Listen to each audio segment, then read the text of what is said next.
ખેડૂતોના હિતોની વાતો કરતી સરકાર આજે જ્યારે ખેડૂત તકલીફમાં છે ત્યારે માત્ર વાયદાઓ કરી રહી છે, ચર્ચાઓ કરવાની વાતો કરી રહી છે, પરંતુ આજે જેતપરના ખેડૂતોની વાત આ સરકાર સાંભળતી નથી। આ શબ્દો છે જેતપરના એ ખેડૂતના જેણે અત્યારે સરકારને ચીમકી આપી દીધી છે। શું છે સમગ્ર મામલો તેના વિશે વિગતે ચર્ચા કરીએ। નમસ્કાર, હું છું પ્રથમ મોદી, આપ જોઈ રહ્યા છો નિર્ભય। મોરબીના જેતપરની અંદર છેલ્લા 15 દિવસથી અત્યારે આમરણાંત ઉપવાસ પર ખેડૂતો ઉતર્યા છે। સરકાર વાતો કરી રહી છે, સરકાર દાવાઓ કરી રહી છે કે અમે ખેડૂતની સાથે છીએ, અમે ખેડૂતની વાત સાંભળીએ છીએ, પરંતુ જ્યારે ગઈકાલે મંત્રી જીતુ વાઘાણી દ્વારા જે ખેડૂતોનો પ્રશ્ન પૂછવામાં આવ્યો તે બાદ કહેવામાં આવ્યું કે આ બાબત ઉપર ચર્ચા વિચારણા હજુ ચાલુ છે। છેલ્લા 2 મહિનાથી આ વિરોધ કરવામાં આવી રહ્યો છે, તે છતાં હજુ પણ જો સરકાર ચર્ચા વિચારણાની વાતો કરતી હોય તો આ સરકાર અત્યારે ખેડૂતોની વાત સાંભળવામાં નિષ્ફળ રહી છે, એવી વાત હવે ખેડૂત દ્વારા કરી દેવામાં આવી છે। સૌ પહેલા ખેડૂતને સાંભળી લઈએ, તે બાદ મહિલાનું શું કહેવું છે એ પણ સાંભળી લઈએ। બજરંગ ધન મંડળથી કુંવરજીભાઈ આવેલા છે, એમને પણ આપણે જોરદાર તાળીઓથી વધાવીશું। જય જવાન, જય જવાન, ખેડૂત એકતા, ખેડૂત એકતા। મિત્રો આયા જેટલા બેઠા ને પેલા જેતપર ગામને જોરદાર તાળીઓ વધાવી। આ 15 દીદિયા ગામે ગામથી ખેડૂ આવે, એની વ્યવસ્થા કરવાની હોય, જમાડવાના હોય, પાર્કિંગ કરવાની હોય, આટલી તકલીફ પડવા નથી દીધી કોઈને, આટલી ફરિયાદ આવવા નથી દીધી આ જેતપર ગામે। આ જેતપર ગામ માટે એકવાર ફરીથી જોરદાર તાળીઓ વધાવી। અને આ સમગ્ર ગુજરાતના ખેડૂ માટે 15 દીદિયા વડીલો યોદ્ધાઓ બેઠા છે, એના માટે એકવાર જોરદાર તાળીઓ વગાડો। 15 દીદિયા અન્નનો દાણો નથી ખાતો આ બધા યોદ્ધાઓએ। અને મિત્રો, આપણા બાપ દાદાની જમીન છે, કાંઈ આપણે એમનેમ કોઈ તો આપી નથી, તો આપણા બાપ દાદાએ જીવથી વાલી એની જમીન જઈ આપને વારસામાં આપી હોય, એમાં ગમે એ આવીને કે અમારે થાંભલા નાખો, અમારે આ નાખો, એટલે શું તમે કયો કરવા દેવાનું? કાલ તમે આવીને એમ કહો કે તમારા મકાન ખાલી કરો, અમારા અધિકારી રહેવું હોય, તો આ જેતપર ગામ મકાને ખાલી કરતી હે ઈ કે એમ કાંઈ નહીં થાય। ખેડૂ માગે એ મુજબ વળતર આપવું પડશે, તો જ તમારો થાંભલો ખોળાશે, નકર તમારો થાંભલો ખોળાશે નહીં। આજ આટલા દિવસથી આ અનશન ઉપર બેઠા છે, કોઈના પેટનું પાણી હલતું નથી, કોઈ જવાબ દેવા રાજી નથી। કેટલી વાર રજૂઆત કરી, કોઈને જવાબ નથી દેવો। અને આ વખતે આ કંપની વાળાને એમ હોય કે ખેડૂનું કોઈ નથી, ખેડૂ એકલો હે, તો એ તમે ભૂલી જઈજો। ખેડૂ હે તો જ તમે હો, ખેડૂ હે તો જ દેશ હે। આ ખેડૂ જગતનો બાપ હે, તમે કયો એમ કાંઈ થશે નહીં। આપણે બધાને 5મા 6ઠામાં ભણવામાં આવતું કે ભારત ખેતી પ્રધાન દેશ છે, તો આ ખેતી પ્રધાન દેશ છે। આ હાલત હોય ખેતી પ્રધાન દેશની, કંપની પ્રધાન દેશ કરી દીધો હે આ બધાએ। કંપની કી એમ કરવાનું, કંપની કી એમ નાચવાનું, ખેડૂનું કોઈને સાંભળવામાં મજા જ નથી। અને સરકારને આપણે અહીંથી 2 હાથ જોડીને વિનંતી કરી કે જે અમારી માગણી છે એ તમે વ્યવસ્થિત વાંચો, સમજો અને પૂરી કરી દો। બાકી આમાંથી એક પણ ચહેરાને જો વાળ વાંકો થયો ને તો એની તમામ જવાબદારી સરકારની રહેશે।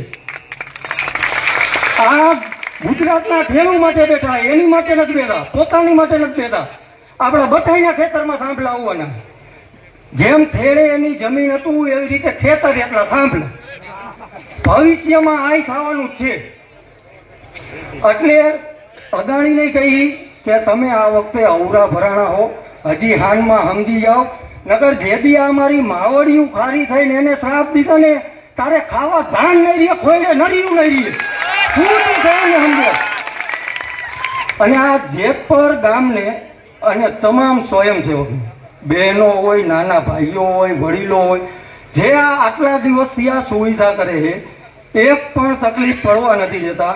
ગામો ગામથી મહેમાન આવે એ તો બધાય મહેમાનને કોઈ અગવડતા ન પડે એનું ખાસ ધ્યાન રાખીને જે વ્યવસ્થા કરે, તમને હું નતમસ્તક નમન કરું। આ જેતપર ગામને નતમસ્તક નમન કરું। અને છેલ્લે મારી વાણીને વિરામ આપતા પહેલા આ ઉપવાસ ઉપર બેઠેલા તમામ મારા યોદ્ધાને, વીરલાઓને દંડવત પ્રણામ કરું છું। જય જવાન, ખૂબ ખૂબ આભાર ભાઈનો। હવે હું લક્ષ્મીનગરથી ઘણા બધા બહેનો પધારે છે, તો એના જીગુબેન પધારે છે, આપણા જ ગામના દીકરી અને મગનભાઈ હરકજીભાઈ કૈંડિયાના દીકરી જીગુબેનને વિનંતી કરીશ, આવો અને આ ખેડૂતોને સ્પીચ આપો, આપની બળ મળે. જીગુબેન, આપણે એક છે ને નાનકડી જાહેરાત કરવાની. આ બધું શ્રેય અમારી બસુનો જે આવે ને એ તમારા ગામના જમાઈનો હોય. હિતેશભાઈ રસવાળા ગમે ત્યાં કહે કે બસ તમે તારે લઈ જાઓ, પબ્લિક ભરી લ્યો, બાકી બસું જેટલી જોતી હોય લઈ જાઓ. એને બસું બધી ભરી દીધી જે 6 દિવસથી 7 દિવસથી આવી ને આ હિતેશભાઈ આ ગામના જમાઈ જ છે. એટલે જમાઈ તમારું બહુ બધા સપોર્ટમાં છે.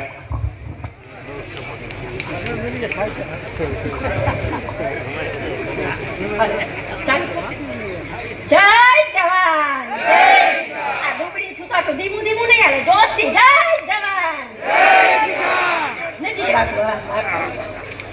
આજે આપણે પહેલી વાર આવ્યા છીએ મંચ ઉપર, કોઈ દિવસ બોયલા નથી, પણ જે બોયલા નથી એનું પરિણામ આપણે જોઈ છીએ. આજે ઘરની બહાર નીકળો, બોલો. જે બોયલા નથી તો આ દેશે શું કર્યું, આ સરકારે શું કર્યું, બધું વેચી નાખ્યું છે.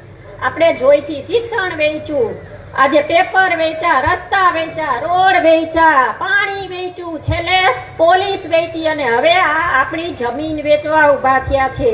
જો આપણે આજે નહીં બોલીએ તો એ આપણા ઘર સુધી પહોંચી જશે અને હવે જો ઘર સુધી પહોંચે અને આપણે ન બોલીએ તો આપણે જન્મ દેનારી માં અને આપણી માતૃભૂમિ બેય લાજે. એટલે આજે આપણે નીકળવું જોશે, બોલવું જોશે. અને આજે આ બધાને બોલાવે છે ગાંધીનગર આવો, ગાંધીનગર આવો, ગાંધીનગર આવો. હલો, ગાંધીનગર આવી છી બધાય, જગ્યા છે. આ પ્રશ્ન એકનો નથી. એમ્બ્યુલન્સ આવે છે તો દરેક ખેડૂતોને જરાક વિનંતી કે જરાક જગ્યા દઈ દેજો ઝડપથી. આજે આ પ્રશ્ન આપણા એકનો, નેહુલભાઈ નો નથી, વિપુલભાઈ નો નથી કે રાજુભાઈ નો નથી. આ પ્રશ્ન છે આખા ગુજરાતનો, આખા રાજ્યનો. તો આખા રાજ્યના ખેડૂતો આવે ત્યાં ગાંધીનગર જગ્યા છે તમારી પાસે તો બધા આવીએ. બોલો એકવાર કે હાલો આવી જાઓ, તો તમે જગ્યા કરીને રાખો અને બધા આવી. અને તમે કેમ અહીંયા નો આવો? મત લેવા શું કામ આવો છો? આ શાળામાં, ગામ ગામની શાળામાં મત લેવા માટે આવો છો. તો આજે તમે બેઠક કરવા અહીંયા નો આવો, એક એક ખેડૂતનો પ્રશ્ન છે, તો બધાએ અહીંયા આવી અને જવાબ આપવાનો છે અને અમારા પ્રશ્નનો નિરાકરણ કરવાનું છે. અને આ જે બધા ભાઈઓ બેઠા છે એ બધા ઉપવાસ ઉપર બેઠા છે, એ અમારી લક્ષ્મણ રેખા છે.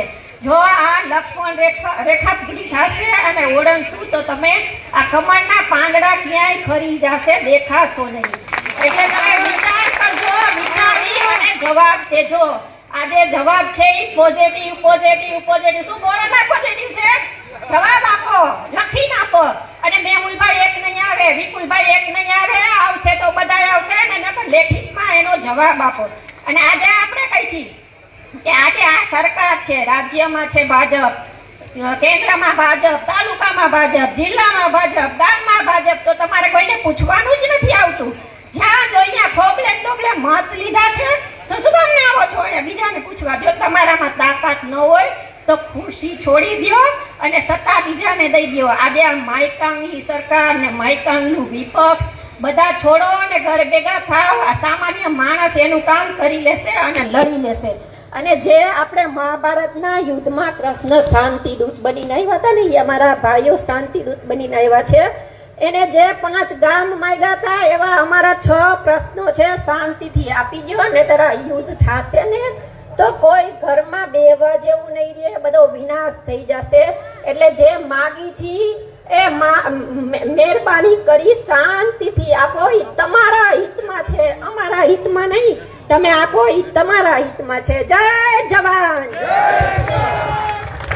ખૂબ ખૂબ આભાર જીગુબેનનો. આપણે સરસ મજાની બળભરી વાત કરી તો એકવાર એમને આપણે તાલીઓથી વધાવશો.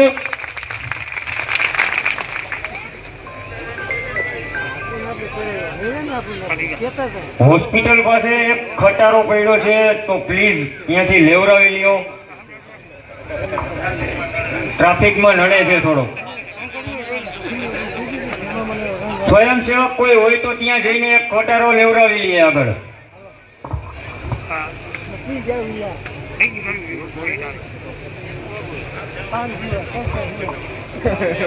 જય જવાન, જય જવાન.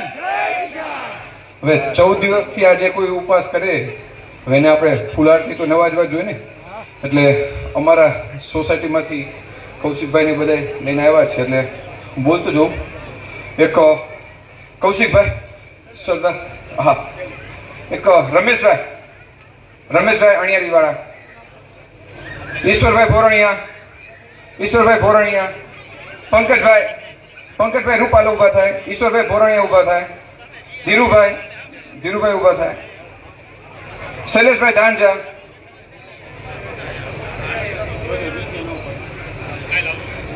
પ્રવીણભાઈ ઊભા થાય. ચાલ, હા.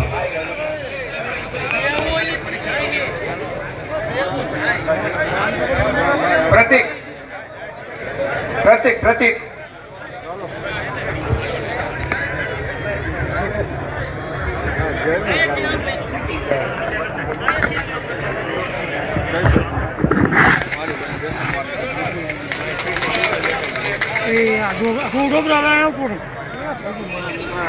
આ સ્વાગત કરે છે તો જોરદાર તાળીઓથી આપણે એને વધાવીએ. અનશન પર બેઠેલા તમામ ખેડૂતોનું હવે અહીંયા તમે જે રીતે ખેડૂત આગેવાનોને સાંભળ્યા અને જે પ્રકારની વાત તેમના દ્વારા કહેવામાં આવે છે કે છેલ્લા 14 દિવસથી અમે આમરણ ઉપવાસ પર ઉતર્યા છે, જ્યારે ખેડૂતોની વાત સાંભળવાની હોય છે ત્યારે સરકાર આંખ આડા કાન કરે છે. શા માટે તંત્રના પેટનું પાણી જે છે હલતું નથી? જે સમયે ચૂંટણી હોય છે એ સમયે મતો લેવા તો અમારી પાસે આવી જતા હોવ છો, ઘણા વાયદાઓ ઠોકતા હોવ છો, પરંતુ અત્યારે જ્યારે જરૂર છે, અત્યારે જ્યારે અમે માંગો રજૂ કરી રહ્યા છે, શા માટે અમને લેખિતમાં આ માંગો લખી નહીં આપવામાં આવતી તેવી વાત પણ કરી દેવામાં આવી છે. હવે જોવાનું એ રહેશે કે આગામી દિવસો ખેડૂત આંદોલન ક્યાં નવું વળાંક લે છે. તમને શું લાગે છે? કમેન્ટ કરી ચોક્કસથી જણાવજો. અમારી ચેનલ નિર્ભય ન્યૂઝને લાઇક, શેર અને સબસ્ક્રાઇબ કરવાનું ભૂલશો નહીં.